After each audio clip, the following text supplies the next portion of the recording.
Good to have everybody here, the congressman here. I'm excited about this morning. I'm Bishop Lyle Dukes. I'm the current chair of the Prince William Chamber, and again, we want to welcome you to, we call it a roundtable discussion with Congressman Wittman. And so we are going to just jump our conversation. I'm going to ask Gary Jones from the Fauquier Bank to come. He's going to introduce the congressman. At this time, we're going to introduce him. He was first elected to serve the 1st Congressional District in Virginia in December of '07. He was re-elected for his 6th full term to the House in November of '18. For more than 20 years, he has served in several levels of government, from Montrose Town Council to United States Congress. Rob won his first campaign for public office in 1986 when he was elected to the Montrose Town Council, where he served for 10 years, 4 of them as mayor. In '95, he was elected to the Westmoreland County Board of Supervisors and was elected its chairman in '03. In 2005, voters in the 99th Legislative District elected Rob to the Virginia House of Delegates, where he served until he was elected to the U.S. House of Representatives in '07. In Congress, Rob serves on the House Armed Services Committee and the Committee on Natural Resources, where he is well positioned to represent the needs of Virginia's 1st District. He has quickly earned a reputation for being an advocate for our men and women in uniform and for being a champion of the Chesapeake Bay. On the Armed Services Committee, he serves as the ranking member of Sea Power and Projection Forces Subcommittee. In addition, as co-chair of the Congressional Shipbuilding Caucus, he is a staunch advocate for the robust naval fleet and a healthy domestic shipbuilding industry. Rob has served as chairman of the U.S. Naval Academy's Board of Visitors since 2010. As a member of the House Committee on Natural Resources, Rob brings his professional expertise in water quality, fisheries, and other natural resource issues. He is a champion of the Chesapeake Bay for its environmental and economic attributes, and has introduced legislation that will increase the accountability and effectiveness of cleaning up the bay. He serves as co-chair of the Chesapeake Bay Watershed Caucus, which brings bay issues into focus for members of Congress. Prior to his election to Congress, Rob spent 20 years working in state government, most recently as field director for the Virginia Health Department Division of Shellfish Sanitation. Earlier, he worked for many years as an environmental health specialist for the local departments in Virginia's Northern Neck and Middle Peninsula regions. He holds a PhD in Public Policy Administration from VCU, a Master of Public Health degree in Health Policy and Administration from University of North Carolina, and a Bachelor of Science degree from Virginia Tech. Congressman. Gary, thank you.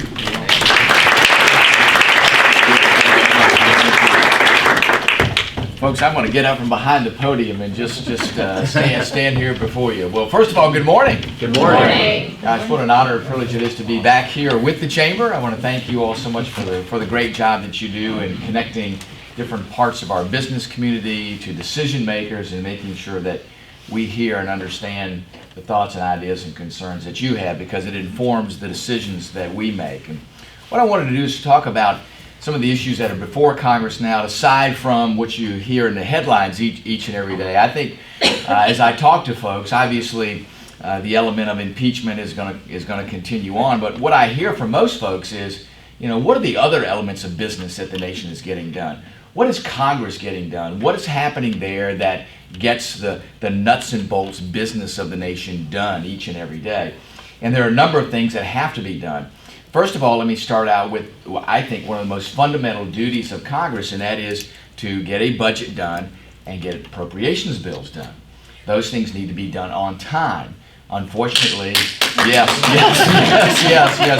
CRs are not a way to operate, and anybody that has to deal with that understands how problematic continuing resolutions are.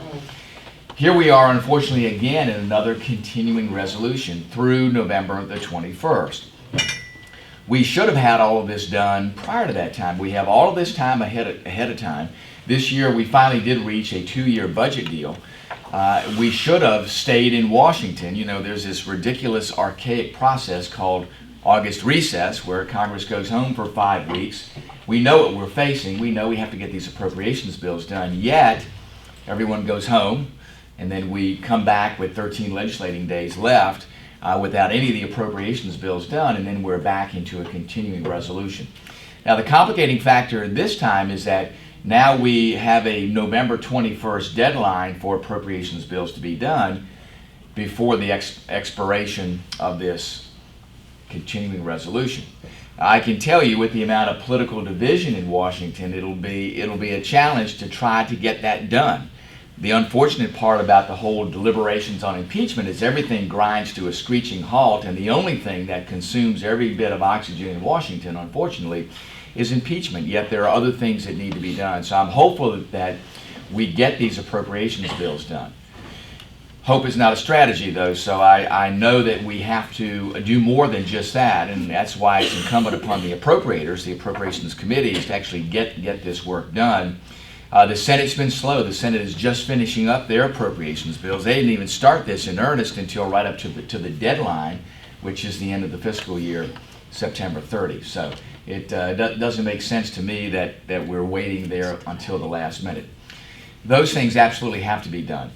Additionally, is we have to get the National Defense Authorization Act done. That is the authorization for our nation's military. And obviously for Virginia, for this area of Virginia, it's critically important to get that done. I am one of the conferees. That means I'm on the conference committee, which are a group of House members, a group of Senate members that sit down and work out the differences between the House version of the bill and the Senate version of the bill, which is the way the process is supposed to work. And it's working well, I believe. So we are going through those deliberations. We look to get that done hopefully by the end of October. Again, that all depends on all the other moving parts that are going on there in Washington, but it's hopeful we get that done by the end of October.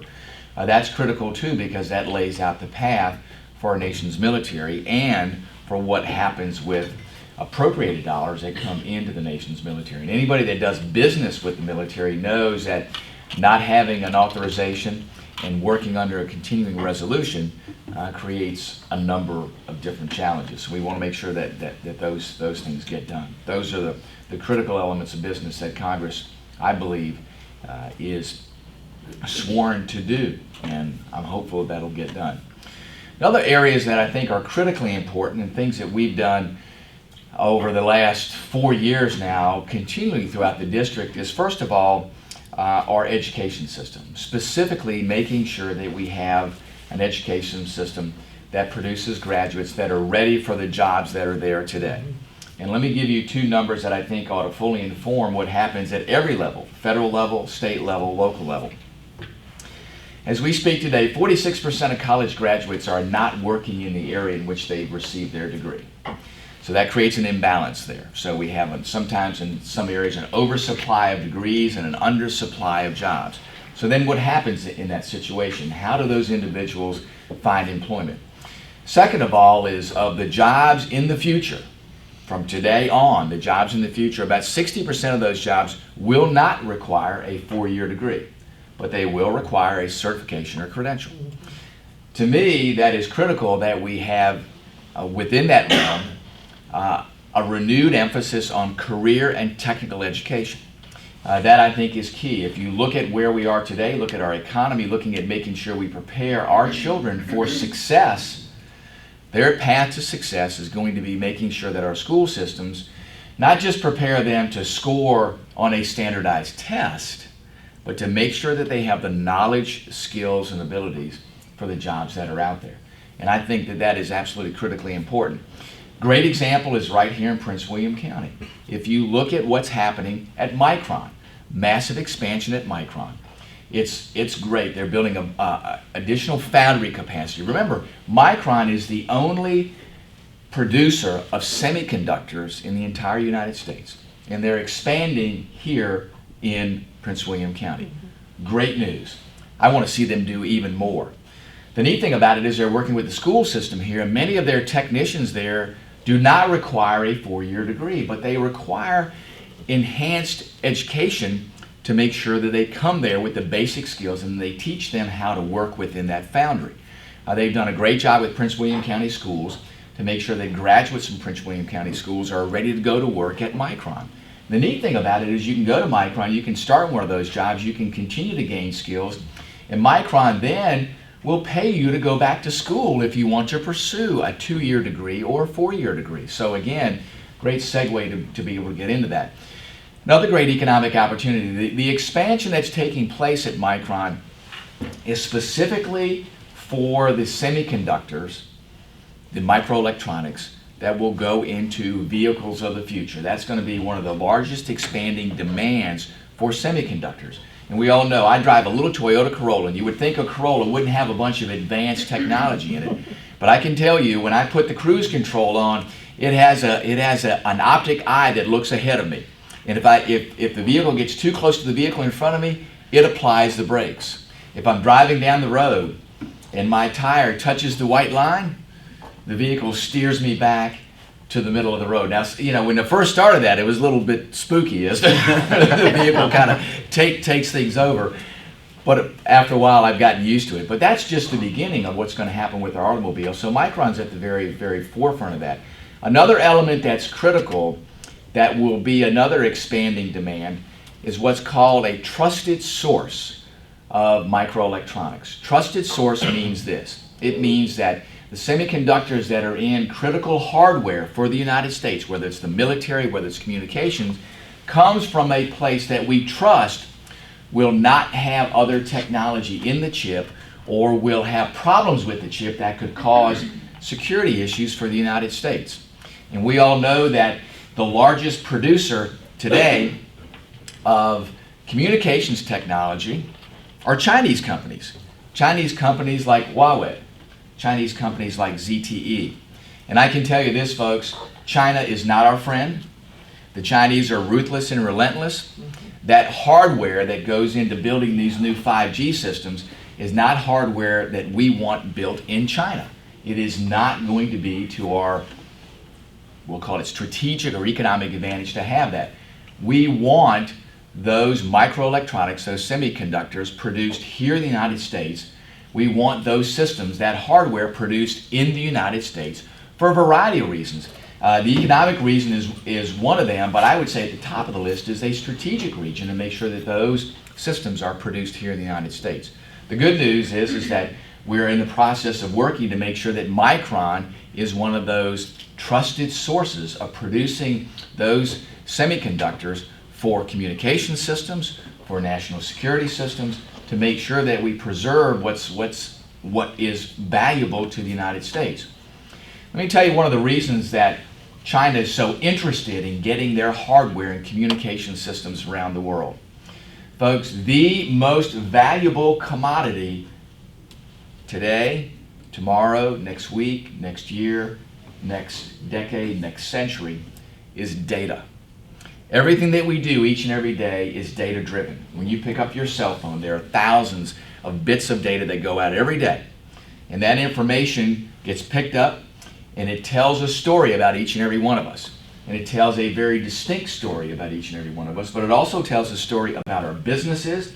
It tells a story about our communities. And that information can be used in an advanced technology called artificial intelligence.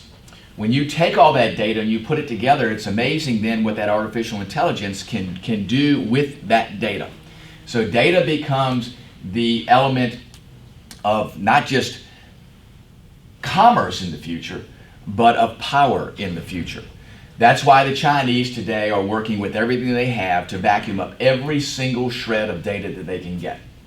And they do that for a strategic reason because they want to be able to get a strategic advantage over the United States. They want to be able to use it in a variety of different ways economically, and they are looking to do that for their own economic and strategic means. That's why, first of all, we have to look at protecting data. We have to look at making sure we have systems that we control where data goes, how it's utilized, who has it in their hands. Those things, I think, are critically important. That's why a place like Micron is important, and that's why having an education system that educates our students to be able to be the employees in the companies that produce the hardware, that also are able to take the data and use it in productive ways for operations here in the United States are all critical. What did I say? Is it you? I tell you what it is. This is a jacket that has a little protector in it for microchips to make sure somebody can't scan your phone or whatever. But it also does strange things with my phone when I have it in that pocket there. just go to show you. And this is, I don't think this is a Chinese phone. No. Anyway, but it's key that we have an education system that prepares our students for those jobs. It's key too that those operations happen here in the United States. If we're going to compete in the worldwide economy, those things are critical. So an education system that focuses on CTE is key. Right next door to Micron, you have Lockheed Martin. Lockheed Martin produces all of the systems on board our submarines, our Virginia-class submarines, but also the newest class of submarine, the Columbia class, which will replace the Ohio class. The technicians there that are building those systems, those computer systems that take all the data and determine if we have to how to target an area with the weapons that are on board that submarine, the students that are building those computers are right here from Prince William, right here in my school. And they go there under an internship program, go there and work and produce some of the most advanced systems of the world. And these are individuals that are high school graduates, but they developed the skills, the specialized skills here in Prince William County. That is really the wave of the future. And then again, at Lockheed, if they decide to pursue a degree from there, they can do that, or they can have a tremendous opportunity career-wise with that. The same with a number of other businesses here. I can go down the list of businesses that I visited here that are connecting with the high school to make sure they get these career and technical education graduates. Let me talk about another thing, and then I want to go to your questions. As we talk about our school systems and we talk about technology and we talk about the things that are going to be the conduits of commerce in the future, one of the most critical elements of that is broadband, better known as high-speed internet. If we're going to have that connectivity to make sure that our businesses are able to function, it needs to be across our communities in every corner of the Commonwealth. And I want to give credit to companies like Novec, who are looking at areas that are unserved and using technology, using their infrastructure, using the system of poles that are out there that carry power to your house, and using satellites, using satellite technology there to make sure that people have connectivity to where they can access broadband. You would think in a county like Prince William County that every area would be served, but it's not. There are areas in Prince William County that are not served. And when you have an area that's not served by high-speed internet or by broadband, you have a business that either can't start or can't expand. You also have parents and students that don't have access. So when they take home that tablet computer from school and the teacher's giving them an assignment and they have connectivity at school, but when they go home they don't, what happens? Mom or dad have to put them in the minivan and they have to travel down to a place where there's Wi-Fi. So they travel to the library or to the local McDonald's or wherever to do homework. I mean, you go to the parking lot in some of these places and you look and families are in the minivan as their child does homework. Unacceptable. You know, and let me tell you, connectivity is better in some third world countries than it is here in the United States. We can do better and we must do better. I think that's key. Another element that's key is how do we bring down the cost of health care? How do we increase access to health care? One of the most exciting ways that I've been working on, even to my days back in the General Assembly, is telemedicine. To be able to use high-speed internet to connect patients with doctors. And they don't need to go to the doctor can see them at a distance. So they can go to a facility, or what they can do is use again, technology today. Folks have a Fitbit. What does a Fitbit do? It monitors your heart rate. It monitors your vitals. Guess what? You can have that programmed to a doctor's office to where if your heart rate is doing something strange, guess what? You get a little text or an email and the doctor's office says, give us a call, we want to have a conversation with you, or go to our facility, there's something going on here that we want to make sure we get out in front of. Or that patient needs to go and have a diagnosis, but can't get through the traffic. So they can go to a nurse or a nurse practitioner where that nurse or nurse practitioner or physician's assistant takes their vitals and then confers with the doctor through a screen at a remote location, could be a specialist or otherwise, to take care of their condition. Think about the number of additional patients that doctors could see. Think about the additional access. Think about bringing down costs where we can do more with the number of providers that we have. Those things are all incredibly important. But the conduit, the critical conduit for that is broadband. So those are the things we've been working on. We have a broadband task force we've been working on in the district. We bring together folks in the governor's office, and we've been working hand in hand with the governor's staff. Eric Feynman is the director of the governor's broadband effort. The legislature has put additional dollars in. We were able to get $600 million in the budget last year, the federal budget. Now that sounds great, but I want to put it in perspective. The cost of completely building out the broadband system in the United States is going to be about $80 billion. The good news, though, is that the dollars that we're bringing together at the state level and local levels, we're combining with investments from private providers and accelerating how this effort is built out. And we're focusing on what's called middle mile strategies, which is essentially the fiber optic in the ground that connects areas, because this is all going to be a fabric of connections. And the last mile is going to be wireless, fixed wireless. So there'll be an antenna there that'll send a high frequency signal to your home, and then there'll be repeater antennas that'll send it to other homes, or it'll be satellite where you put on there and you repeat or you connect from a satellite receiver to multiple locations that are then transmitted through high frequency radio waves. So those things are critical, and that's the way we're going to build out the system and get to some of these more remote areas where it's just not feasible to run a fiber optic to people's doors. So we're getting those things done. We've had great success, and as I said, Prince William County has been in the lead to connect our school systems with businesses, with decision makers. We brought down the Deputy Secretary of Education from the federal level, the Governor's Director of Career and Technical Education within the Department of Education, brought them to Northern Virginia Community College and at their new Workforce Training Center, and it was great to have them there and to lay out a plan about what we're going to do to make sure we're enhancing career and technical education. So Prince William County has been at the forefront on addressing what I think are critical issues. They're critical issues for our economy, they're critical issues for the future of our communities, for our students, and for our Commonwealth. So it's been a real honor to be part of that, and I appreciate what each and every one of you in this room do, and look forward to your continued feedback to us as what we can do to make sure we enable each and every one of you as members of the business community to make sure we are providing the path for success for you, for the community, and for the Commonwealth. So with that, let me go to your questions, thoughts, ideas, and concerns, and I'll do my best to answer your questions.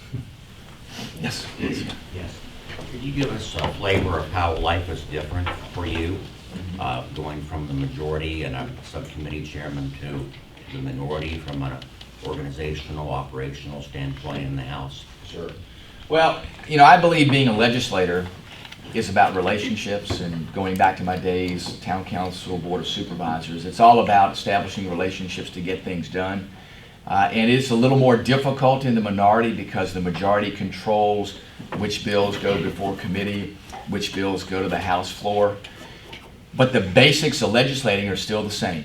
You still have to communicate with folks. You still have to advocate for your legislation. You still have to be able to find 218 folks, no matter who they are. It doesn't matter whether they're Democrat or Republican. You have to find 218 in the House, and you have to find 60 in the Senate to say yes to be able to get things done. Now, I was very pleased.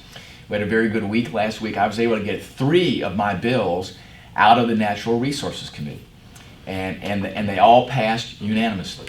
So it just goes to show if you put the work in, you can get things done.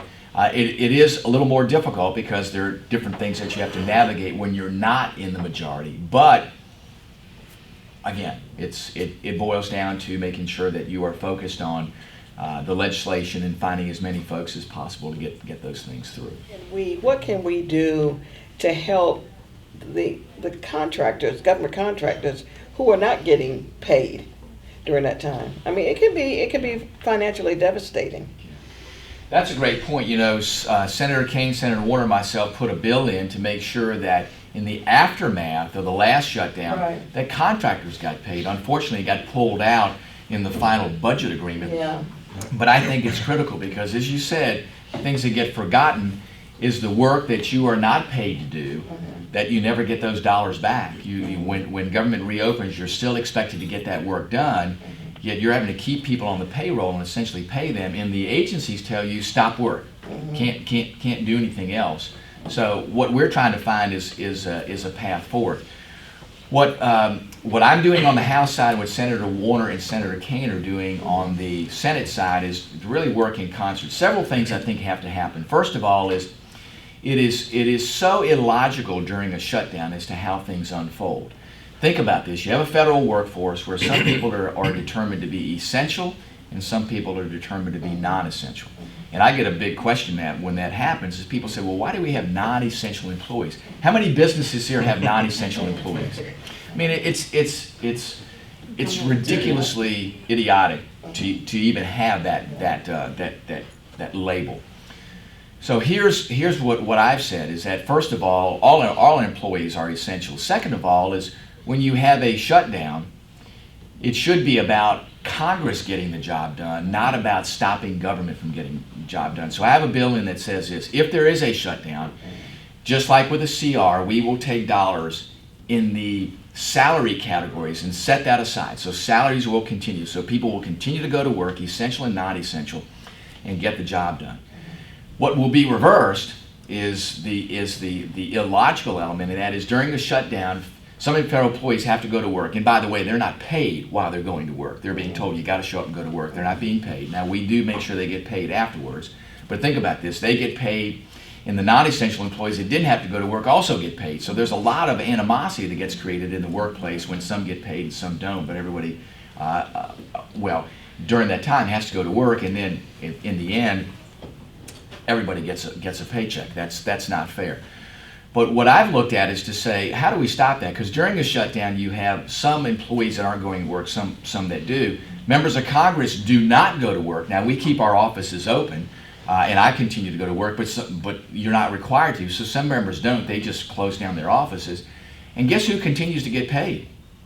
Members of Congress. It's critically stupid. So, so what I've done is to say, let's reverse the roles. Let's do this. My bill says members of Congress have to go to work until the shutdown ceases. Members of Congress do not get a paycheck until the government shutdown ceases. And Senator Warner and Senator Kaine on their side are saying during the shutdown, we're going to set aside money to make sure federal employees and contractors continue to get paid while the work of the nation continues to get done, because it needs to get done. And then if Congress wants to go back and forth, then they can do it as long as they don't get a paycheck.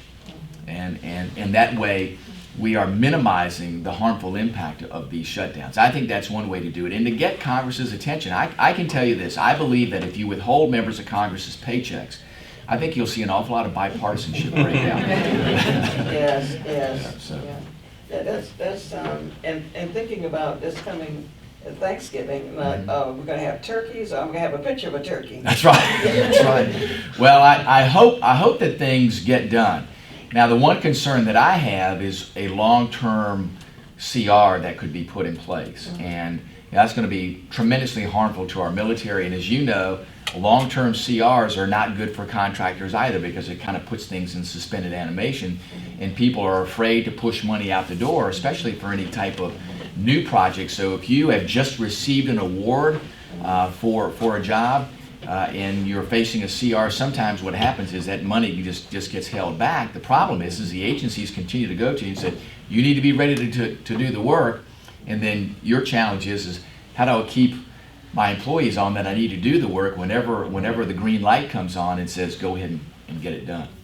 We've had a lot of conversations with the Veterans Administration about having a veteran business mentoring program to make sure that when veterans are making the transition from active duty to the business community, that they know, what do you do? I mean, a lot of them have great ideas, but they don't have the nuts and bolts about how to put together a business plan, how to pursue financing, how to go and make a proposal to a bank.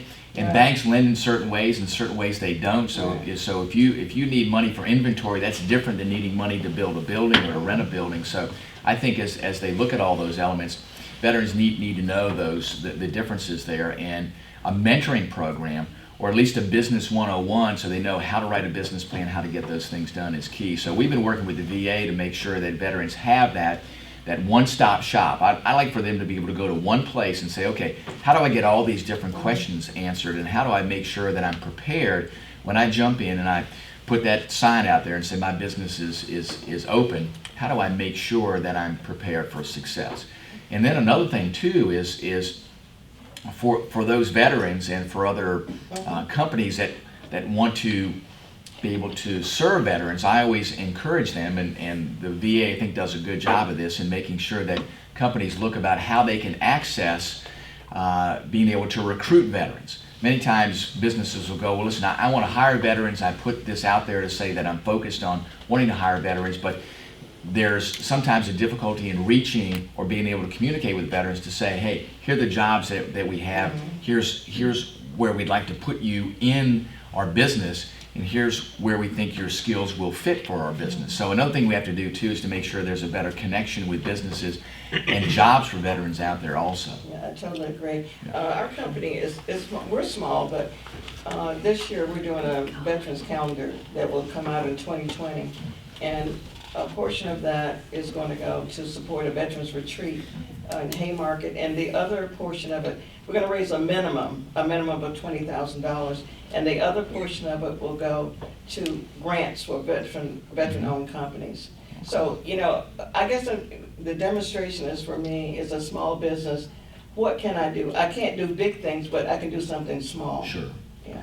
Well, I think any business that wants to help can look at, you know, how do we get out there and recruit veterans, and then to be part of a mentoring group. I know chambers and others do a lot of business mentoring. I think what we can do to help is to bring the VA in and talk about what are the things that maybe the chamber can do as they're trying to mentor veteran-owned businesses. A lot of them, as you know, have to struggle with navigating all the different elements about how they pursue business, especially small veteran-owned or small disabled veteran-owned businesses to be able to navigate that. So I think helping in those ways can be significant for folks. Thank you so much. Sure, thanks. Gary? So kind of a comment and then a question, not related whatsoever, but talking about CRs and government shutdown, I think one thing would be really important for the federal government to consider is the SBA, Small Business Administration. Yes. And aside from just veteran-owned businesses, I mean, when we get into a recession, there are tens of thousands of non-veteran-owned businesses that are affected on a monthly basis across the country, and the economic impact is really severe on employees. And it'd be nice, not just from a banking perspective, see you guys carve out, but really for the business community to understand those that are involved in the SBA process or need that type of financing, that isn't halted as well for months at a time. Totally shifting gears though, as the ranking member on the I'm CCAR. sorry, what was the last statement you said? That is the what? Did you say culprit? Not I'm sorry, I didn't hear the no. last. It's just important that they understand that to try to keep the SBA process moving forward, and not frozen in time. Okay. So you got South China Sea, 2013, Chinese started dredging, creating islands. We did nothing, the world did nothing, it was clear what they were going to do with it. Nothing has happened, they've completely militarized those islands now. The Philippines, you know, the Hague court in The Hague basically ruled in favor of the Philippines since 16, has done nothing. Outside of freedom of navigation occasionally where we'll send some ships through, the importance of that region to the world, a third of economic traffic moves through those waters on an annual basis. What is being done? Anything you don't hear, it's rare you ever see any other country's Navy ships go through that. Doesn't seem to be anything whether regional or worldwide to do that. It's just kind of like, hey, they're going to do what they're going to do. We'll send the ship through every once in a while, but at some point they may not. Yeah. Well, the Chinese want to push everybody else out of the South China Sea, whether it is the Spratly Islands, which are off of the Philippines, including Scarborough Reef, which is where they went in there and started to drill for energy in a territory that didn't belong to them, that belonged to the Philippines. As you said, the World Court ruled against China. China doesn't pay any attention to that ruling. The Paracel Islands, which are off of Vietnam, they also are in the Paracels, establishing militarized islands in those areas. All of that runs out of Hainan Island, which is the large island that's right off of Japan in the South China Sea. What we are doing is not just the freedom of navigation operations, which means we put a ship in there, the Chinese get all spun up and they surround our ship and hassle it. But we think the most important thing to do is to make sure that we are cultivating partners in that region, specifically the Philippines. President Duterte kind of runs hot and cold as far as his relationship with the United States, but I was just talking with State Department and Navy leaders the other day about what we're doing there. There's an older facility the U.S. used to be based out of called Subic Bay. It's deteriorating. We gave it to the Philippines. It's actually a pretty good facility. They have allowed it to go into a state of disrepair. What we are working on is a relationship with the Philippines, so several things can happen. One is that we do things to improve that facility so we can not base ships out of there, but have ships visit there. So we can have some of our ships there that'll help the Philippines patrol their areas, have some presence there, and then also help them build their Navy. They have thousands of miles of shoreline, hundreds of islands there, or actually thousands of islands there that they have to patrol. It's a very, very difficult place to patrol. We have some older ships that are in mothballs up in Philadelphia. They're all old frigate ships, still very good ships. What we're looking at is selling them to different governments. We'll take them and fix them up and sell them to different governments. They're still pretty good ships.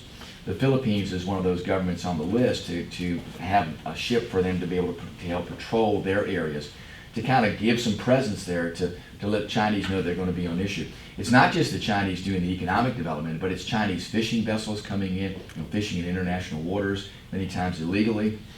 Secondly, too, is our relationship with Vietnam. Vietnam, the Communist Party of Vietnam and the Communist Party of China, there's still a relationship there, but the governments between Vietnam and China do not get along very well.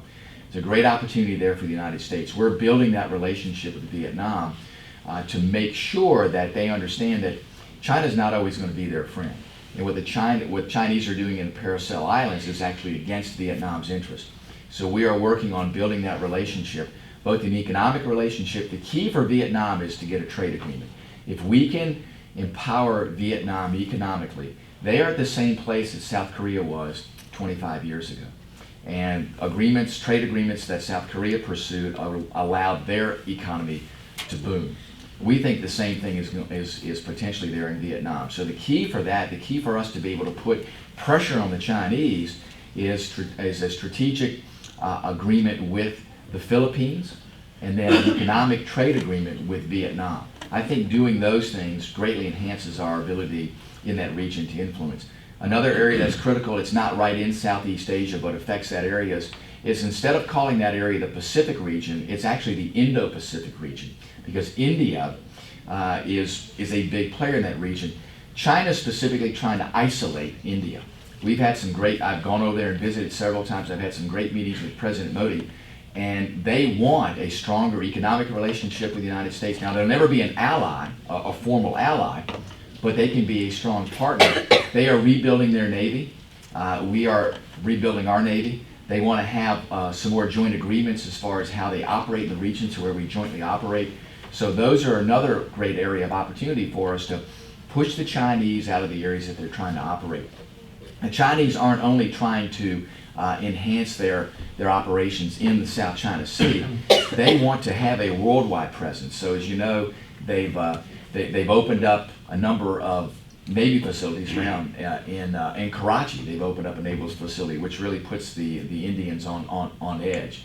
And the same there in Africa at Djibouti. They've opened up a port actually right across from where the United States facility is there in Djibouti. So they want to have a worldwide presence. They're doing naval operations in the North Atlantic. So what we've got to be able to do is to make sure that we counter the things that they do. We don't have enough ships, resources, and wherewithal to do it by ourselves. The way we counter the Chinese is to have trade agreements, economic relationships with these other countries, and then strategic relationships. They don't necessarily have to be a formal ally like NATO, but to have an agreement to say we're going to jointly operate with India. We have an agreement like that with Japan and others. If we do more of that, then we can counter the effort that China's trying to put forward to push us out, or not just us, but everybody else out of these areas. Question for you. Yes, sure. So you briefly talked about telecoms a little bit earlier, and I was kind of curious what you see the role of government, especially as you see a movement towards more 5G reliability in terms of systems. What do you see the role, I guess, of the government in that conversation? Well, I think there are several roles. One is on the regulatory side to make sure the frequencies that have to be there for 5G are readily available. I talked with Chairman Pai. Ajit Pai is the chairman of the Federal Communications Commission. Very forward thinking about how do we make sure at auctions that those frequencies are available across the board to companies. He came here to the 1st District. We had a nice town hall meeting. One of the things emphasized with him is our smaller ISPs, our internet service providers, have high quality spectrum, but the FCC sometimes wants to take that spectrum back and re-auction it off. So a spectrum that would be available to anyone to use, now they want to take it back and sell it at auction. And listen, I understand, they raise a whole lot of money at auction for those frequencies. But if you take those high quality frequencies away from smaller companies that provide internet service and give them the not so good frequencies that don't have distance, that can't penetrate trees, which is the big impediment to those signals, can't overcome geography, then they won't be able to sell a quality product to consumers, and consumers won't buy from them. So what happens to the small ISPs? They go out of business. So we want to make sure that from a regulatory standpoint that the frequencies are available. Another element too of 5G is the technology side. 5G has a couple of different limitations to it. First of all, giant capacity. So big giant pipelines. So lots of what they call bandwidth. The problem is it doesn't have much distance. So if you're going to build out a 5G network, every couple of blocks you have to put in a repeater. So it works more like an enhanced Wi-Fi system than it really does a mobile wireless system. But there are other elements of frequency that you can use with 5G technology that allow you to reach out farther. The challenge is the single company in the world that produces that technology is the Chinese. And they're actually putting it in place in King George County. People love the quality of service because it has lots of bandwidth and lots of distance. The problem is all of it's Chinese hardware. And don't think the Chinese hardware there in a communication system isn't taking every single shred of data. And I tell businesses is that every shred of data that you are now exchanging, don't think that somehow or another, because the hardware is manufactured by the Chinese, guess who comes in and repairs and maintains the hardware? Chinese companies, Chinese companies. So anyway, so that's another element where we have to have that. So I think making sure the frequency is freed up and making sure that we look strategically at who produces the hardware for that. 5G can reach rural areas if we allow the frequencies, the lower frequencies that go longer distances, that still have enough of the higher band there to give you the pipeline, and then we have the hardware there to do that. I think those are the critical elements. So regulatory side, the frequencies, and on the production side, hardware to make sure that it's not Chinese produced. Thank you. Sure. Yes. Hi, Congressman. I worked the poll in my precinct last election for 14 straight hours, and I think you won 75% of it because people felt that being fiscally responsible was very important. Some of your esteemed colleagues, not so much. So we have a national debt. It could be getting to crisis levels. How do we get a handle on that? That's a great question. We are right now at about $22 trillion of debt. That is approaching 100% of our GDP. Economists will tell you once you go past 100% of GDP, it does impact the private economy. As we speak today, we pay about $390 billion a year just in interest on the national debt. Unbelievable. I have a hard time wrapping my head around $1 trillion, but the best representation I've heard is this. If you represent $1 million with a stack of $1,000 bills, your stack's about 6 inches high. If you represent the $22 trillion of debt that our nation has today, your stack of $1,000 bills is 67 miles high. That's what we're talking about. And unfortunately, it's not going to be us, it's going to be our children and our children's children. So money that's being spent today is money that's going to at some point have to be paid back by somebody in the future. And if it's not paid back, for those folks that think somehow you don't have to pay it back or you can just keep paying interest, that's Insanity. well, it is. And it's not achievable. You can't continue to do that because every day there's a treasury auction. The United States sells its debt. And you heard about the inversion. Some other countries actually, in trying to sell their debt, say you have to pay us in order for us to be able to get that money. That's not going to work either. So what we have to look at is how do we structure the system, as you said, where we have a federal budgeting system where the math works, where you're not spending more than what's coming in the door. And you got to talk about both sides of the balance sheet. You have to talk about the spending side, which I think there's a lot of things that we can do there. And everything has to be on the table without endangering, let me emphasize this, without endangering the money that individuals have put into the Social Security and Medicare system. It is your money. It is your money. We have a responsibility to manage it so when you need it, when you go to get it, when you come to retirement time, it's there. I talked to a group of young professionals not long ago in Williamsburg, all 35 years of age and under, and I asked them by a show of hands, I said, how many people in this room expect to get a Social Security benefit when you retire? Not a single person in that room raised their hand. Yet, when I asked them about the solutions to the problem, they said, here's the deal. We don't mind continuing to pay in some to the system because we understand it's going to reach a deficit and we want to make sure that people have the dollars they need for their retirement. But don't keep taking our money and putting it into a system that we know there's not going to be a penny there when it comes time for us to retire. Give us another set of choices or remanage the system or do something to make sure the longevity of the system is put forward. It's a simple math problem. Again, people are living longer. And remember, too, Social Security premiums are capped at $120,000 of income. So once you make over $120,000 of income, you pay zero in Social Security withholding. Yet when you look at the averaging for your Social Security benefit, the averaging doesn't take into account the cap on the premiums that go in.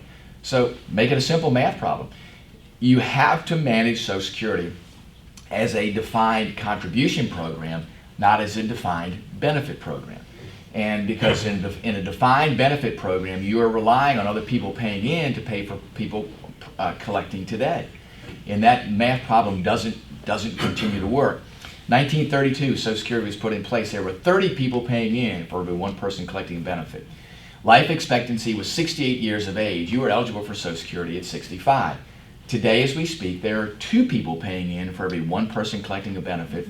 Life expectancy is 78 years of age. Eligibility is either 65 or 66 and a half, depending on your age. It's purely a matter of math. And it's not me that's saying this. The trustees that are charged with managing Medicare and Social Security talk about Congress has got to do something. The longer Congress waits, the more difficult the solutions become. That has to be part of the balance sheet and to be able to address that. I think that there are ways that you can do that. I want to make sure too that we consider the structure about how we look at continuing to borrow money. I mean, think about this. And we have a number of people here from banks. Think about this. If you had a customer come into your bank and said, by the way, I want to borrow money and I can't pay you back any principal, all I can do is to pay you the interest, you'd say, sorry, you don't qualify. But let's say perchance that you did make that loan and said, we'll go ahead and make that loan and we'll go ahead and let you just pay the interest on it. Think about this, and that customer comes back in your bank and goes, hey, by the way, I can't pay the interest. Can you lend me some money to pay the interest?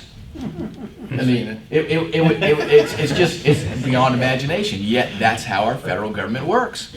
And you know, in any other realm, business, banking, it just could never work that way. We've got to get the federal government back to being able to operate just as a business does and focus on the math. Focus on the math. And you can get, I believe, the politics out of it. And anytime anybody wants to talk about managing, not doing away, but managing the autopilot spending programs of Social Security and Medicare, automatically folks say, you want to push grandma over the cliff, you want to take away benefits from folks to scare them, and that's not the case. Not the case at all.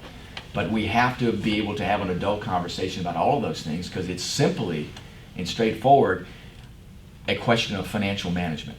And if we don't do that, we will get to a point where it's unsustainable. At some point, people will not continue to buy U.S. Treasury issues. And they buy it because the United States is still the best place to put your money. there's still a yield on those treasuries, even though sometimes it's fairly low. But if we get to a point where people say, I just don't believe the United States can or will pay those dollars back, what happens then? And I know we do have treasury auctions where not everything is sold, and the Fed will jump in and cover that. I'd like to see the Fed audited so we can understand how are the different elements of what happens there affecting the system that we have today, so we understand that, so we know, because my concern is that if you're creating long-term imbalances there by the things that you're doing within those treasury auctions, there can be a problem. And we've seen if those things come to a head, and they come to a head pretty quickly, the outcome is not a good one. So I think there are a lot of things that we can do there. Yes. I'm curious, we've got a spat of elections coming up here. Yes, soon. yes. And to the point of the deficit, well, let's say that there is a big turnaround, and those that are elected feel that the tax change should be reversed to try to bring down the, businesses, stock market, whoever. We hate uncertainty. Yes. It would just be nice to, as long as we know what the rules are, we can play play by the rules. But it's what do you see happening if there were a significant change in the Senate, as there has been, with tax law and some of those changes? Well, listen, it's always hard to predict what the nature of the body will be after the next election. I think that there are positive impacts of the most recent tax policy. Now, we can debate that back and forth. It's still a matter of financial management for the United States. So I think you have to look at all of those different elements. You have to look, too, about what happens in what I call financial behavior. So if you do change the tax code, there's always an outcome of how financial behaviors change, either sometimes in good ways or not so good ways. Sometimes people, move money away from where you'd like for it to be, and sometimes money gets moved into areas where you would like for it to be. It's hard to predict what would actually be the outcome. It's great to put out all these proposals about, new tax here, new tax there, and certainly on the presidential side, that's happening. But both bodies still have to pass a bill that would go into place, and then once that comes before the public and the public has an understanding about what that would entail, the political dynamics of that change immensely. So what I would say is the proposals being put out there are a long way away from actually becoming reality. And then once people know more about it, usually when the public speaks, most of the time the Congress listens, and you'll see from that standpoint, I think, at least a more measured response in whatever gets put out there. So I think Todd, that's what we've seen traditionally is. As I said, the old adage goes, the executive branch proposes, the Congress disposes. And so many times these ideas and such that come up, it takes a lot to get through one body with a simple majority and then get a 60-vote majority in the Senate to be able to get that done. So it's a good thing that things don't go through at lightning speed. That's true. Thank you. Yes, sir. Representing Women, my name is Mike Stilio, and I'm with AARP, and my wife is here, and Mary Coffin. We're part of the Fredericksburg area, and we've been to your office a couple times up on the Hill and also in Fredericksburg, and I just want to take the opportunity to thank you for the professionalism and the receptiveness of that Fredericksburg office. But my question is, in this area, we have a lot of individuals that are hurting because of prescription drugs, the cost of prescription drugs. What initiatives are you putting in place to reduce the cost? Sure. Well, actually, there are a number of them. We actually passed 4, I think, really good bills out of committee. First is to make sure that on pricing of pharmaceuticals that we look at how they're priced across the spectrum, not just in the United States, but elsewhere, to make sure we equalize those prices. It's called the Fair Drug Pricing Act. It's really about the ability for the United States to push the pharmaceutical companies and how they ascribe costs to things like marketing and other things that I think gets borne by the U.S. consumer and doesn't get taken up by other consumers in other regions. There's no logical reason to me why pricing can't be fair across the board. There's no reason why the exact same pharmaceutical in Europe or Canada is priced differently than in the United States. The same way with cancer drugs. We have an extraordinarily high cost on cancer drugs. We have to be able to bring that down. So what we're trying to do is to unify how cancer drug research is done, so that we don't have to worry about a single company focusing on a very, very narrow spectrum of cancer drug. And then once they develop and get approval for it, the prices are astronomical. If we were able to do the research and development across the spectrum and then allow all these different drug companies the ability to produce the drug, costs will come down. So I think there are a number of ways that we can do that. Transparency too, in what insurers pay for pharmaceuticals is key. Another element too is the largest purchaser of pharmaceuticals in the United States is the United States government, both in the Medicare program and how Medicare recipients are able to purchase pharmaceuticals. We ought to, and this is a bipartisan thought about how you do this, why doesn't the federal government put this piece of business out there and have the pharmaceutical companies bid on it and say, give us your best bid, instead of individuals having to go to the marketplace and determine, well, which one of these companies, is the best for me. I don't think it always ends up for everybody in general at the best place. So I think that we can look at those elements to really be able to bring down pharmaceutical costs. Thank you. Sure, thank you. Hey. Teresa Klein Teresa, Alton. yes. So Prince William County's been great, and you've been great with support for the data center industry. So listening to you talk about Hawaii and 5G, how do you see that playing out in your world right now, like with the Jedi Cloud and where DoD is heading? Do you see this as a risk, or is Congress talking about that as a risk to outsourcing data centers? Well, we have been talking about it. There's a lot of back and forth about that. As you know, the issue came up with Amazon and others about cloud computing. Cloud computing, I do think, has a significant role to play in how we manage data. Cloud computing done properly does provide a much higher level of security than what happens in a single mainframe computer system, where eventually somebody can go enough times to find a pathway in, and then we have problems. The key with Jedi and others is to make sure that we have a continual security elements about what happens in that system. So when you have the private data providers, the key is what are they doing? And many times it's not just the cloud perspective there, but it's what are they doing to secure their data centers? And we have a bunch of data centers here in Prince William County, and some of them are as protected as trying to go to the FBI headquarters. So that goes to show the amount of thought that they're putting into making sure that we're protecting those areas. So I think when you're looking at cloud computing, there are things that you can do to make sure that those facilities are protected, the physical facilities, even though data does move around. All one person has to do is to get to one facility, and it can create a problem because we know the interconnectivity out there in the cloud. And then secondly is to make sure too that there are continual upgrades in cloud computing as to how data is managed and then how data is accessed. Because the folks out there, the nefarious folks that figure out, how do I make my way in here?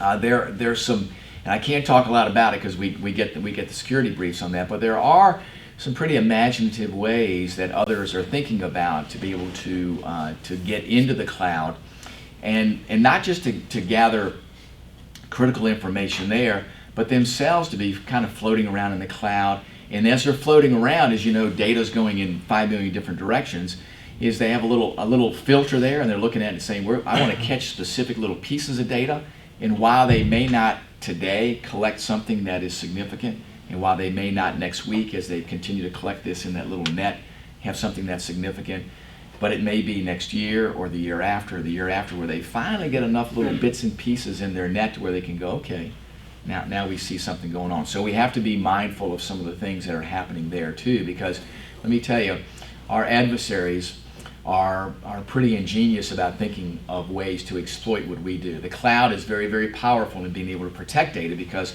it moves around so much, but people thinking creatively too about how they can gather things that are critically important. And it's not a day-to-day security issue, it's a long-term security issue. Yes? Hi, good to see you again. Yeah, good to see you again. I want to first, Mark D'Antonio, Northern Virginia Community College at the Woodbridge campus. Thank you for visiting us, Yes. talking to our students in the past. Hope to have you there again soon. By the way, my wife says hi.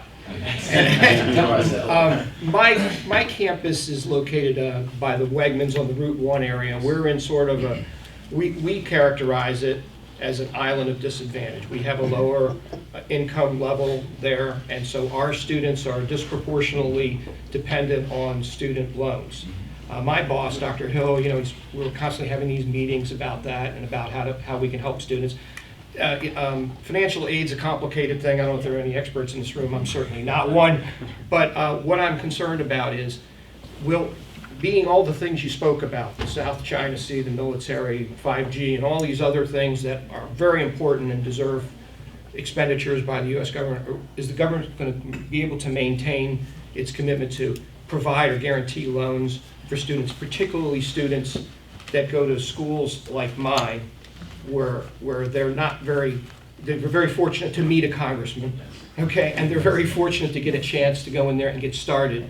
And of course, we're a big feeder to George Mason and other schools, and it would impact them negatively as well. Will we still be able to meet, or will the government still be able to meet its future commitments on that? Mark, the answer is yes, we will. In fact, we're looking at other ways because we believe that for students, many students, especially those that are looking to retrain or are trying to figure out right after high school what can they do to gain a certification or credential, that accessing Pell Grants is key.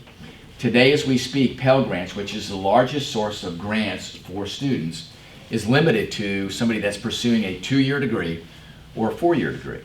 What we believe is that Pell Grants ought to be available to all students, including those that are coming back to take a couple of courses to get a certification or credential, or taking courses to enhance their job skills.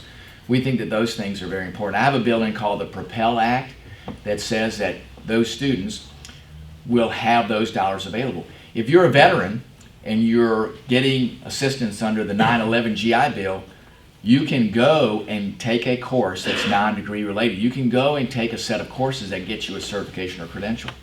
Why can't you do that under a Pell Grant? You can't currently. We want to make sure Pell Grants cover all of those things. If we're serious about career and technical education, we need to open up those grants to everyone. And folks say, well, going to the community college and taking a couple of courses to get a certification or credential, it's only $300 or $400 here or there. If you are an individual that's working from paycheck to paycheck, $300 or $400 for a course may as well be $10,000 because you just can't afford it. You're literally, every penny of your paycheck is taken up each month. If we really want to provide the opportunity, Pell Grants for students as they are pursuing these certifications and credentials, and even additional coursework, just to be able to get a little bit of enhanced skills to where they can go in the job marketplace and get a better job or advance in the business that they're in, is key. So not just standing by the student loans that are there, we have to make sure that we allow Pell Grants to be available. And it really goes back to, and the community colleges do a fantastic job of this, and that is making sure that as a metric, we are looking at the course direction that our students are taking and have them knowledgeable about how that results to opportunities in the job market. I think too much of the emphasis, and my wife's a school teacher, this is her 40th year of teaching school, too much of our emphasis has been on standardized tests. And if you look at the association between standardized test scores and employment availability, opportunity, and job paths in the future, the correlation between those two is almost zero. And listen, it's great to measure progress. I want to make sure that our students are learning. But the question is are they learning the right things, and are we putting them on a path to where they're going to be successful in life? Are they going to be successful in the jobs that they are going after? Community college does a great job in making sure that the coursework that's available there is directly related to the demands in the job market. So I think those are key, but that has to go all the way down, and I think it has to start in elementary school. I think that 4th and 5th grade is where we need to start the discussion between parents and their children about what's the path forward. So, Thank you. Hope to have you on the campus again. Mark, we're looking forward to get back soon, so we'll do that. Okay, we'll take one more question, or, okay? Any other questions? Yeah, I got one. Yes. So what can we do to best help you? You're always helping us. How can we extend a hand back your way? Oh, very good. Meetings like this, where I get to come in, tell you what's going on, you give me your feedback, is tremendously important. I think the thing you can do to help us too is, as you're talking to people in the community, everybody out there either has an idea about what can be done to make our government operate better, and I can tell you, there is no ownership of good ideas inside that 90 square miles of fantasy land we call Washington. They're right out here with what you all deal with. So thoughts and ideas about things, and we do a lot. In fact, we put out an email almost every other day and giving people updates on what's happening in Washington. It's not political, and we're not going after anybody. We're just talking about what's happening, and we're soliciting ideas from folks. We do a lot of survey work. So if you come across folks, please have them come to our official Congressional office website and go there, and they can subscribe to these weekly e-newsletters. We don't share their information with anybody, but we put out a lot of really good information about what's happening in Washington. So I would just encourage folks to go there. If you have people that have thoughts, ideas, have them contact our office. That I think is really the biggest help for us. The way I can best do my job is to listen to as many people as possible. I understand that when I make a decision, some people are going to disagree with it, but my obligation is to make sure I listen to everybody. I don't care your political stripes, your ideology, who or where you are, even if it's outside the 1st Congressional District. My obligation is to do what's best for the 1st District, for Virginia, and for our nation. And by the way, let me mention this, because Virginia is unique in that our congressional delegation meets every month, and most other congressional delegations in the Capitol can't even get in the same room together. We meet every month. We sit down and talk about what we need to do for Virginia. That's why when bills go through, many times you'll see that it's members, Republican and Democrat, on our side in the House, and it's Senator Warner and Senator Kaine carrying companion legislation over on the Senate side. And we always talk about what's going on and what's happening for Virginia. So within that realm, I think things go extraordinarily well. But we're always looking for ideas. We're always looking for thoughts about what we can do and how we can do it better. And do as much as we can in this highly partisan world is to try to break through some of that partisan noise, because, as I said, good thoughts and ideas about how to solve things doesn't have a specific political ideology. It's about, what are we doing in the best interest of folks here in the Commonwealth and back in the 1st District. So I think that's the way that you can best help us. Just keep information flowing our way so we can continue to do the best job that we possibly can.